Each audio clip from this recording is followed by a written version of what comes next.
ఇగో హాస్టల్లో ఇలా ఇలా కూడా రుద్దే వాళ్ళు హలో పికిల్ తీసుకొచ్చింది. ఇంకా ఈ మ్యాంగో పికిల్ తింటేనే కొంచెము కడుపులో కొంచెం ఒక ముద్ద పడుతుంది. లేదంటే మేము ఈ హాస్టల్ ఫుడ్కి కర్రీస్కి అయితే ఇంకా అసలు తినలేము.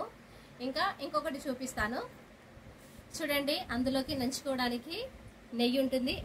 ఆవకాయ పికిల్ ఇంకా నెయ్యి తింటే కాంబినేషన్ సూపర్ ఉంటుంది. ఇక important, this is the most important అండి.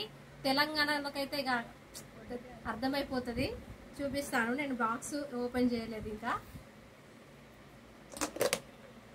ఇక తెలంగాణ బిడ్డలు అయితే ఇంకా ఈ గొడ్డు కారం అనేది కంపల్సరీ. ఇది ఎల్లిపాయ కారం ఫస్ట్ వచ్చినప్పుడు ఇక్కడికి ఉండే చూడు, అది మొత్తం ఇంకా ఆఫ్ అయిపోయింది. ఇక అసలు ఈ కారంతోనే మొత్తం ఇక హాస్టల్లో అదే మన ఇంటి దగ్గర అయితే ఎన్ని కారం ఎంత చట్నీస్ ఎంత టేస్టీగా ఉన్నా కానీ మనం తినలేము. కానీ హాస్టల్లో అయితే ఇదండి ఇక లైఫ్. మీలో కూడా ఎవరైతే హాస్టల్ సేమ్ ఇలానే పచ్చళ్ళు తెచ్చుకొని ఇలానే సేమ్ మీరు కూడా ఉందా ఒకసారి నాకు కామెంట్ బాక్స్లో కామెంట్ చేయండి. Bye bye.